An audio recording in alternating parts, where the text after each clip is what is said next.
Hello, everyone. This is Cody Lee of BlackCatBooks.org, author of I the Dragon, Cool and Beautiful Rabbit Hole Lore and Frame, the upcoming Jaw of the Dragon. Does anyone remember any Undertale character other than Sans?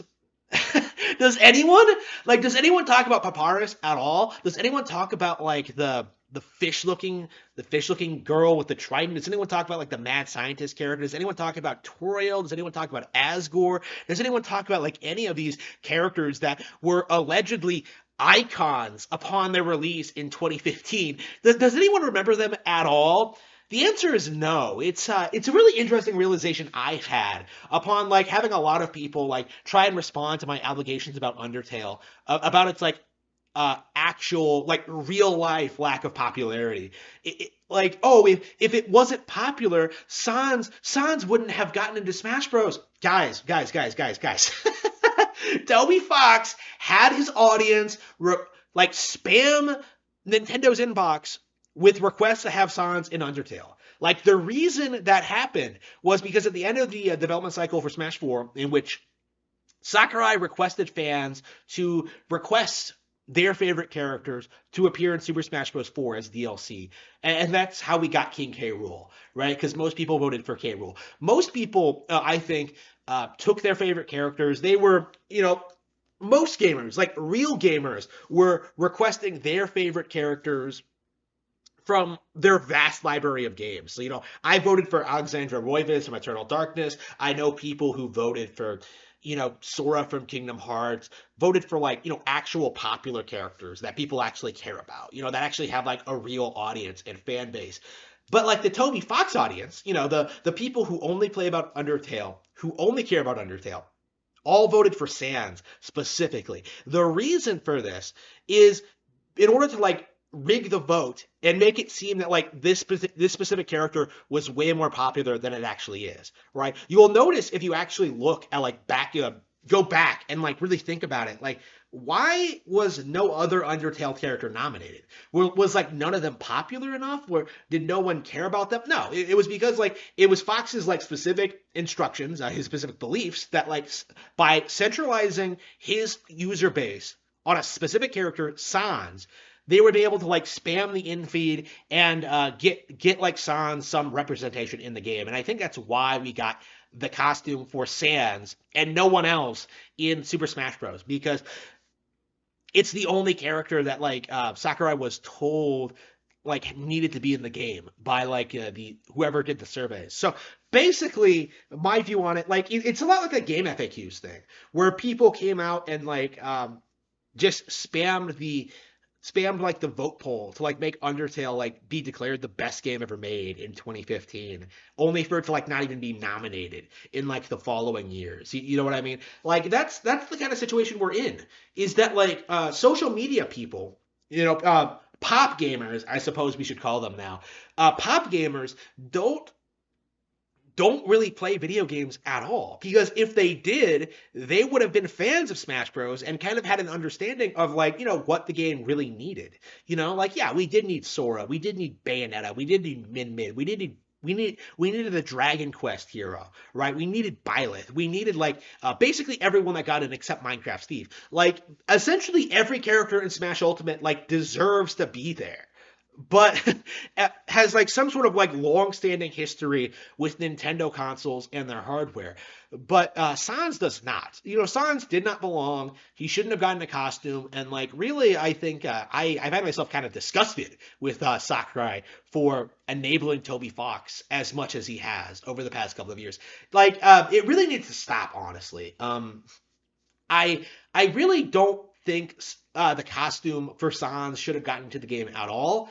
I don't think there should have been like any like giving Toby Fox any kind of legitimacy, no matter how minor. Because like the situation we're in now, when it comes to Undertale, is that like Fox has like kind of peaked in popularity, and he is on the decline. I actually saw a graph.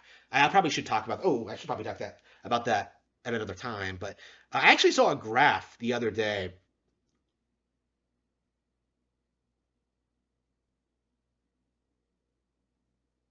Sorry.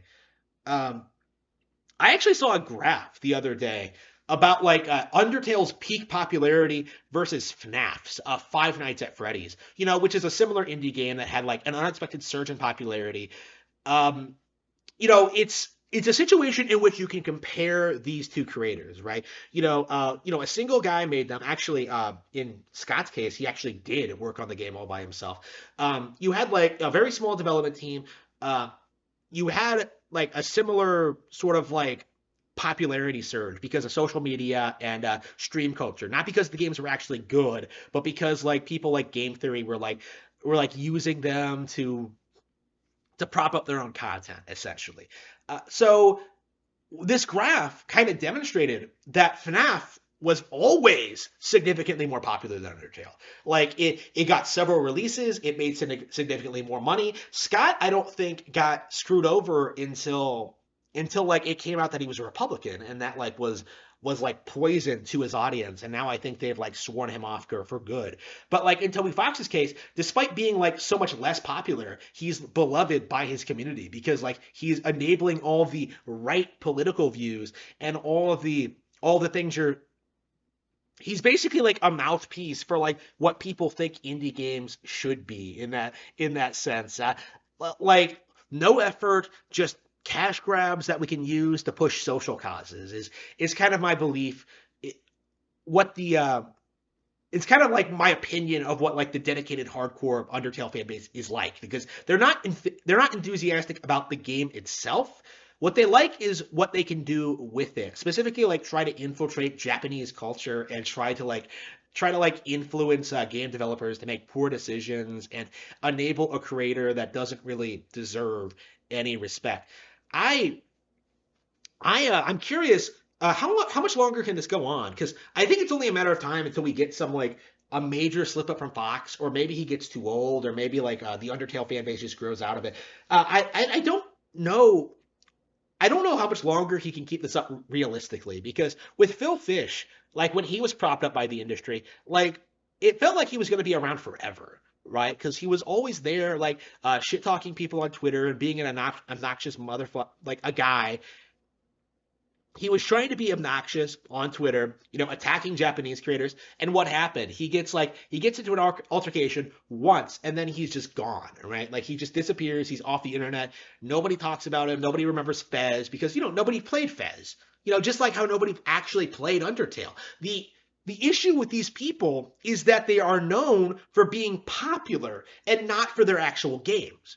And that's the problem we've been having with since the advent of social media, in that it feels like certain people who shouldn't have a voice when it comes to game development and how they're represented, like are have this big megaphone with social media. Like I'm seeing people who have been working on Metroid Prime 4 try to advocate for the Samus is trans theory, right? Like I've seen people like do stuff like that. Like I've seen like Viola's voice actress kind of like weaponizing the game's success to stream it and then to donate the money to like a trans activist charity or something. Again, I don't like this. And again, I think like companies really should be like trying to disassociate their games from political causes. I think Nintendo generally is pretty good about that. But like the issue right now is that like you have independent people who just kind of feel comfortable in doing that. And I don't think they'll be able to get away with it forever. I think there will be like some repercussions for this later down the line. Of course, like with Helena Taylor, her being politically active. I mean, for admittedly a base cause, being anti-abortion. Like I don't know. I'm curious if like Nintendo's going to solidify policies in regards to using their products to like promote these kind of agendas, because again, they have openly been anti-political, meaning they're more conservative for a long time. But like there are a lot of bad actors who are pushing for things to become more communistic and more insane, more leftist, you could say. And Toby Fox is one of them. His audience are made up of these kind of people, like fundamentally.